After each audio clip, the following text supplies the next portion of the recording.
What's going on, everybody? It's Taylor. Taylor Garage Vids. I've made a garage motor related video in a minute. Now, here's something I've never filmed before, and I just bought this today for a good price. This is a Genie model 1155B.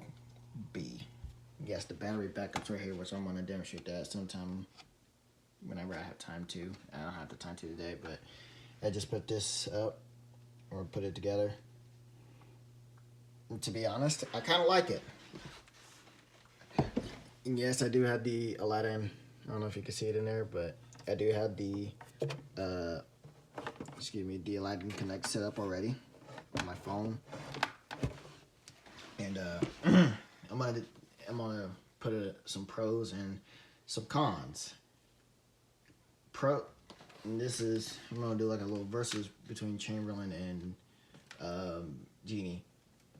Things with Genie that I like, but like I said, I like the Aladdin Connect. You can use third-party apps like Siri, Google, Alexa, and it's a good benefit for Aladdin Connect. That's one thing you cannot use with the MyQ app for Chamberlain, Craftsman, or Liftmaster. You cannot use Siri or Google or Alexa, but the one thing they do have in common is you can use Amazon Key. If you need to open the garage for the Amazon driver, the driver just opens the garage and just put your package in there, stuff like that. That's one thing they both have in common. And the 1155 is essentially the 1128, the Pro model. This is the retail version, which comes with a sectional rail, but the Pro model of this would be the 1128, and a model down from this one would be the 1055. And the difference between this one and the, I think it's the,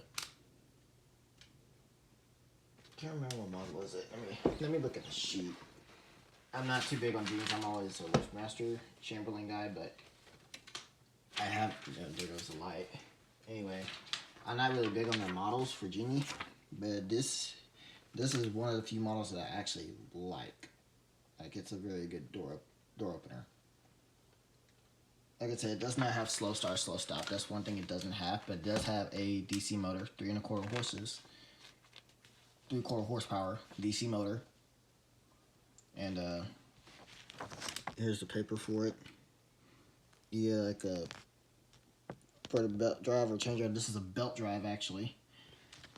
Belt drive, you get a 15-year warranty, as opposed to the 1135 and 1035, you get a 5-year warranty. And like I said, this does have Wi-Fi and a battery backup. State Bill 969 compliant.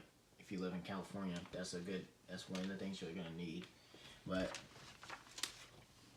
like I said, it doesn't really sound that bad, actually. It actually sounds pretty good, if you ask me.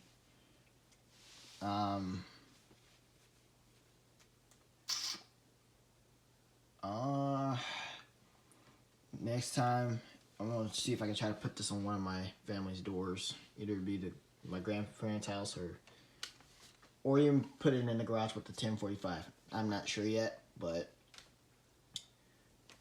blah blah. Here's the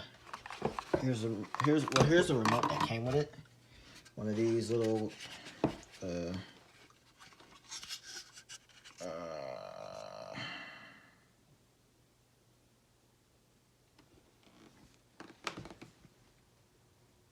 focus.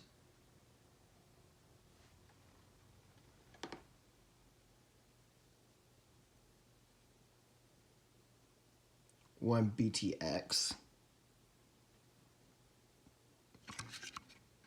One button remote control. And here's a knockoff Genie Tombstone remote that actually got to work, and I got the universal keypad, which I'll demonstrate later. Guess we'll open it with the, well, no, screw it. We'll use the 1BTX.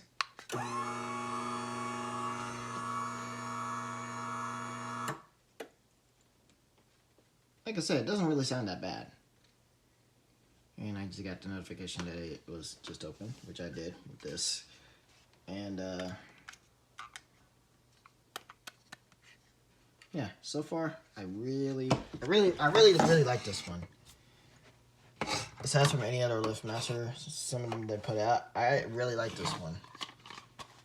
But then again, it depends on your budget. This one was really cheap, despite the fact that it has battery backup and Wi-Fi. I'll use the keypad here, the Genie Universal Keypad model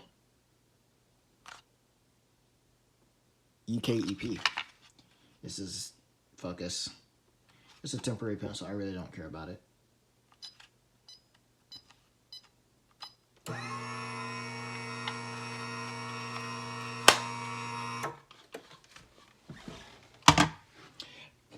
Funny story with this remote right here. This actually came off of my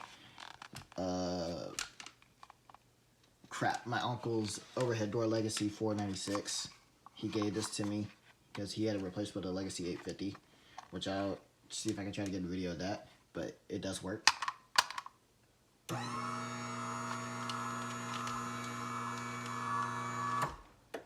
Another thing I do notice is it does have a little bit of a delay in it, but as you can see a little light in there when I push the button. Probably can't. There you go.